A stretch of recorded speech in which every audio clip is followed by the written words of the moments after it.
Bismillahirrahmanirrahim. Kita lanjutkan ya. Tadi slide-nya ini slide selanjutnya tentang mukjizat. Jadi mukjizat adalah kejadian luar biasa yang terjadi pada seorang nabi dan rasul sebagai bukti untuk melemahkan musuh-musuhnya. Jadi mukjizat adalah kejadian luar biasa yang terjadi pada nabi dan rasul sebagai bukti kerasulannya, ya, untuk melemahkan musuh-musuhnya. Jadi tidak mungkin dapat dilakukan oleh manusia biasa, ya, seperti Nabi Musa dengan tongkatnya, beliau dapat membelah daripada lautan, gitu kan. Tidak ada yang bisa seperti itu, gitu. Nah, jadi tidak mungkin dapat dilakukan oleh manusia biasa. Jadi mukjizat para nabi sebelumnya cenderung yang dapat dilihat dan atau dirasakan. Nah, ini tadi tongkat Nabi Musa yang membelah yang menjadi ular, yang membelah lautan, kemudian dibakar tapi aman, ya, gitu kan. Mukjizat Rasulullah SAW di samping yang dapat kita lihat dan rasakan, fenomenanya juga merupakan tulisan Al-Quran. Jadi fenomena di sini tidak mungkin, gitu ya, kita saja yang tidak pernah ketemu dengan Rasul tapi mengimani Rasul. Nah, itu salah satu mukjizatnya. Nah, itu ya. Mukjizat Rasulullah SAW yang pertama adalah Al-Quran Al-Karim. Jadi mukjizat Rasulullah yang paling utama dan hingga hari ini masih bisa disaksikan manusia sepanjang zaman, ya, adalah Al-Quran dan keberadaan syariat Islam itu sendiri. Sebab sampai hari ini tidak seorang pun yang mampu menjawab tentang Al-Quran Al-Karim untuk membuat sebuah buku yang setara dengannya. Jadi tidak bisa, tidak ada yang bisa membuat satu buku pun yang setara dengan Al-Quran. Kemudian ada Isra Mi'raj. Jadi peristiwa Isra Mi'raj yaitu perjalanan malam hari menembus waktu dari Masjidil Haram ke Masjidil Aqsa di Palestina yang berjarak ribuan mil. Ya, itu dapat dibaca di Quran surah 17 ayat 1. Lalu diteruskan ke langit ke-7 atau Sidratul Muntaha. Ya, terbelahnya bulan. Di dalam Al-Quran Al-Karim disebutkan bahwa bulan yang menjadi satelit bumi itu pernah terbelah. Ya, dapat dibaca di surat Al-Qamar. Telah dekat datangnya saat itu dan telah terbelah bulan. Ya. Kemudian menyembuhkan orang yang sakit. Jadi beliau tercatat dalam beberapa hadis pernah mengobati beberapa sahabat. Ali bin Abi Thalib pernah disembuhkan matanya dan sembuh atas izin Allah. Juga betis Salama bin Al-Aqwa, ya, disembuhkan Rasulullah SAW.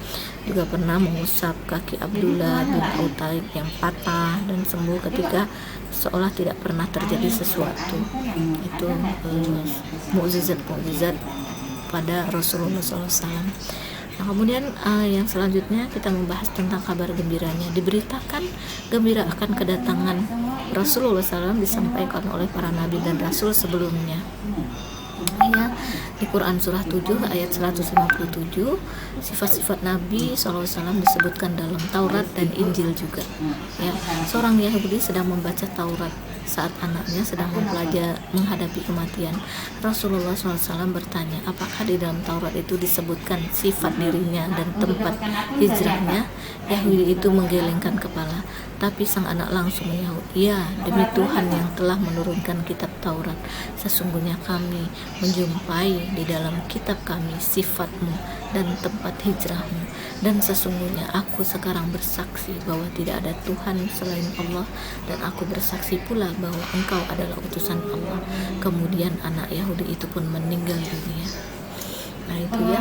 Jadi sebenarnya Al-Quran ini, Islam ini adalah penyempurna dari agama-agama sebelumnya. Ya, jadi agama dengan Taurat, Injil, kitabnya bernama Taurat dengan Injil. Seharusnya kalau mereka membaca dan mempelajari, maka mereka akan pindah agama, dan memang sudah banyak yang pindah agama ke Islam karena Islam ini adalah penyempurnanya, gitu ya, penyempurna. Jadi mereka belum ada ritual dalam penyembahan Allah, dalam penyembahan Tuhan, tetapi di Islam sudah disempurnakan, ya. Mengenalnya seperti mengenal anaknya sendiri, ya, karena demikian rinci menyebut sifat-sifat Nabi SAW dalam Taurat dan Injil, sehingga ahli kitab itu mengenal Nabi SAW seperti mengenal anaknya sendiri. Itu disebutkan di Quran surah 2 ayat 146 dan Quran surah 6 ayat 20. Tolong kalian buka, ya. Kisah pendeta Bukhara di Sam saat Nabi SAW diajak dagang oleh pamannya Abi Thalib, ya. Kisah perjalanan mencari hidayah yang dilakukan oleh Salman Al-Farisi, itu semua ada di dalam Al-Quran. Nah, kemudian di Quran surat 61 ayat 6, berita kedatangan Nabi SAW yang disampaikan oleh Nabi Isa SAW di saat itu disebutkan Ahmad, ya. Seolah Nabi Isa ingin mengatakan bahwa Nabi itu lebih terpuji daripada saya. Nah, ya. Gambar Nabi SAW. Pada suatu hari, ia berangkat menuju negeri Sam untuk berniaga. Ketika sampai di daratan rendah negeri Sam, saya ditemani oleh seorang lelaki dari kalangan ahli kitab. Lelaki ahli kitab itu berkata, apakah di kalangan kalian terdapat seorang laki-laki yang menjadi nabi? Saya menjawab, iya. Ia bertanya, apakah engkau mengenal jika aku memperlihatkannya gambarnya kepadamu? Saya menjawab, iya. Lalu ia memasukkanku ke dalam sebuah rumah yang di dalamnya banyak terdapat gambar, tetapi saya tidak melihat gambar Nabi SAW. Ketika kami dalam keadaan demikian, tiba-tiba masuklah seorang laki-laki lalu bertanya, sedang apakah kalian? Maka kami menceritakan kepadanya perihal urusan kami. Lalu lelaki yang baru datang dari mengajak kami ke rumahnya. Ketika saya memasuki rumahnya, saya melihat gambar Nabi SAW, dan ternyata dalam gambar itu terdapat gambar seorang lelaki yang sedang memegang tumit Nabi SAW. Saya bertanya, siapakah lelaki yang sedang memegang tumitnya? Ia menjawab, sesungguhnya tidak ada seorang nabi pun melainkan sesudah ada nabi yang lain kecuali nabi ini, karena sesungguhnya tidak ada nabi lagi sesudahnya, dan lelaki yang memegang tumitnya itu adalah khalifah sesudahnya. Dan ternyata gambar lelaki itu adalah Abu Bakar radhiyallahu anhu. Riwayat Tabrani dari Muhammad ibnu Jubair ibnu Mut'im, ya. Jadi itu kisah bagaimana seorang Yahudi menggambarkan Nabi Muhammad SAW.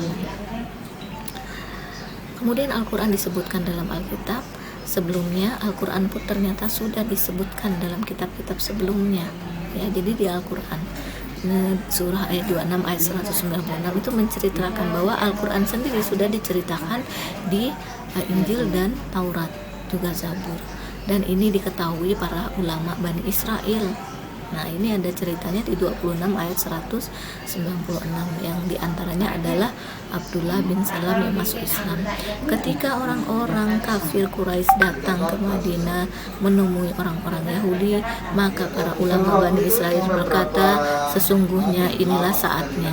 Sesungguhnya kami mendapati di dalam Taurat jejak dan sifatnya. Nah, jadi dalam Taurat itu sendiri orang-orang Yahudi sudah mengenal Rasulullah, ya. Nah, ini ada berita masa depan. Rasulullah SAW dapat memberitakan peristiwa-peristiwa yang akan terjadi di masa yang akan datang. Di antaranya ini takluk Konstantinopel. Nah, itu kan jauh sebelum ada gitu kan, tapi Rasulullah sudah memberitakan berita yang masa depan ini. Sayyidnya Umar bin Utsman, ya. Padahal waktu Rasulullah memberitakan belum gitu, umat Islam akan seperti bui. Nah, sekarang seperti sekarang, jadi umat Islam itu banyak tapi mudah diombang-ambingkan. Maka dari itu kita kuatkanlah iman kita, jangan mudah kita terombang-ambing, ya. Islam akan menjadi asing lagi. Nah, ini udah ada sedikit-sedikit nampak keterasingan. Jadi di antara remaja-remaja yang tidak mau berhijab, remaja-remaja yang sudah condong ke barat-baratan, ke Korea-Koreaan. Nah, dia akan asik melihat remaja yang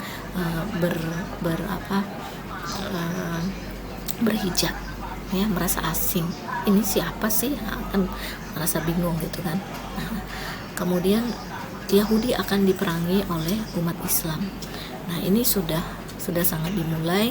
Palestina sudah mulai memerangi, dan sekarang Turki juga menurunkan tentaranya untuk memerangi Israel, yaitu orang Yahudi itu ya. Periodisasi zaman ya, jadi zaman kenabian, khilafah, raja menggigit raja zalim, khilafah. Nah, itu sudah ada periode-periode zamannya yang diceritakan oleh Rasulullah SAW. Kemudian tanda-tanda kecil dan besar hari kiamat itu sudah diberitakan oleh Rasulullah dalam hadis-hadisnya ya. Jadi sudah ada sedikit-sedikit kita rasakan hasil misinya, terbentuknya umat yang terbaik ya, hasil misi dari Rasulullah. Kemudian tersebarnya Islam ke seluruh penjuru dunia, ini sudah terjadi, tersebarnya Islam ke seluruh penjuru dunia. Islam berkuasa dan sebagai guru dalam Ustadziyatul Alam ya, dalam melihat tanda-tanda alam dalam masa yang panjang ya. Kokohnya Islam sekalipun umat Islamnya mundur ya. Nah, seperti ini kita merasa seperti agak mundur, memang lebih banyak mundur, tapi kita tetap insya Allah kokoh ya, tetap berdiri Islam. Nah, demikian materi kita hari ini, semoga bermanfaat. Dan tolong kalian komen di komen ya supaya komen hadir gitu, supaya dianggap hadir. Saya mohon maaf bila ada kata yang salah. Boleh berdiskusi di WA bila ada yang ingin dipertanyakan. Saya sungguh sangat-sangat mencintai kalian karena Allah. Merindunya saya dengan kalian. Semoga kalian selalu sehat walafiat dan dilindungi Allah dari segala macam penyakit. Wabillahi taufiq wal hidayah. Assalamualaikum warahmatullahi wabarakatuh.